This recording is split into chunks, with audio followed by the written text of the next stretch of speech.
Step 1 of making a classic loaf from start to finish, beginning with your starter. Feeding your starter is the very first step in the process. So you're going to get your sourdough discard. It's your mature sourdough starter that's inactive. So you're going to activate it by feeding it.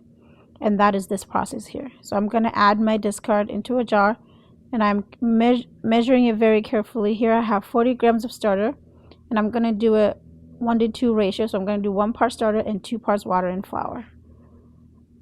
So for this one, I'm doing 40 grams of starter, and I'm going to do 80 grams of water. Then I'm going to do 80 grams of flour. And again, be precise when you do it. And then I'm going to mix this really well. And I'm just using a hard spatula because I prefer the way that they work better than another utensil to stir it. Stir it as well as you can. And then next you're going to go ahead and you're going to add in your flour. And I'm just using my organic bread flour here to do that. And always clear your scale in between so that you have an accurate measurement.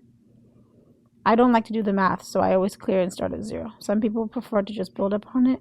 Whatever works for you, but this is what works for me. So you're going to add all your flour. And then you're going to mix that as well. And mixing this takes a bit more effort just because it's a bit thicker now. And the goal of this is to just make sure that you get all the little floury clumps out.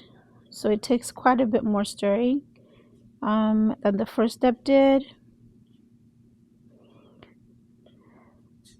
Stir, making sure to scrape the jar as you go. And you should get a paste-like consistency of your starter. And it's done being stirred when there's no more clumps, like that.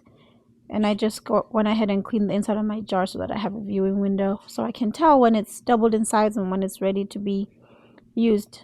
I'm going to use plastic wrap to cover it because I just prefer that better than using the lid that goes with the jar.